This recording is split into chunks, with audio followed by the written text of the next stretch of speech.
আসসালামু আলাইকুম রহমতুল্লাহি বারাকাতু। সম্মানিত দর্শক মণ্ডলী, আশা আশা করছি সকলে ভালো আছেন।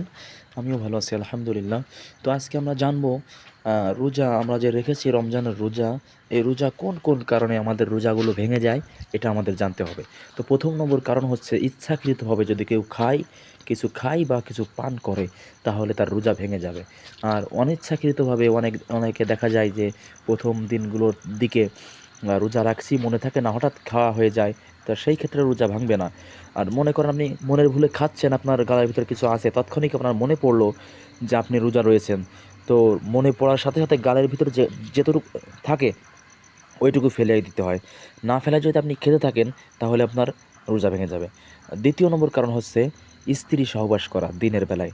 তাহলে স্ত্রী সহবাস যদি আপনি করেন, তাহলে আপনার রোজা ভেঙে যাবে। আর তৃতীয় নম্বর কারণ হচ্ছে ইচ্ছাকৃতভাবে বমি করা। ইচ্ছাকৃতভাবে যদিও কেউ বমি করে না, তারপরেও এটা রোজা ভাঙার কারণ বলা হয়েছে, যে ইচ্ছাকৃতভাবে যদি কেউ বমি করে, তাহলে রোজা ভেঙে যাবে। চতুর্থ নম্বর কারণ হচ্ছে ইনজেকশনের মাধ্যমে, যে ইনজেকশনগুলোতে আপনার পেটের ভিতরে খাবারের কাজ করে, দেহের শক্তির কাজ করে, এই সমস্ত ইনজেকশন যদি নেওয়া হয়, তাহলে আপনার রোজা ভেঙে যাবে। আর তারপরে অনেকে আবার ভাবি যে স্বপ্নদোষ হলে মনে হয় আমাদের রোজা ভেঙে যায়, কিন্তু না, স্বপ্ন হচ্ছে আমাদের অনিচ্ছাকৃতভাবে দেখা হয়ে যায়, ওই ক্ষেত্রে আমাদের রোজা ভাঙে না।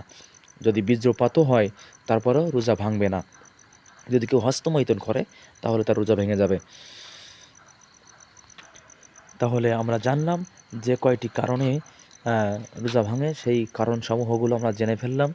তো দিনের বেলা আমরা স্ত্রী সহবাস থেকে বিরত থাকব। খাবার দাবার, পান করা, খাওয়া, এটা এটা হতে পারে পান করা অর্থে ধূমপান করা, বিভিন্ন যা কিছু আপনি পান করেন না কেন, আপনার নাক দিয়ে, মুখ দিয়ে, কান দিয়ে, যে কোনোভাবে যদি আপনার পেটের ভিতরে কিংবা মস্তিষ্কের ভিতরে, মাথার ভিতরে যদি কিছু চলে যায়, তাহলে এটা আপনার রোজা ভাঙার কারণ হবে। আশা করি সকলে বুঝতে পেরেছেন। অসংখ্য ধন্যবাদ সকলকে।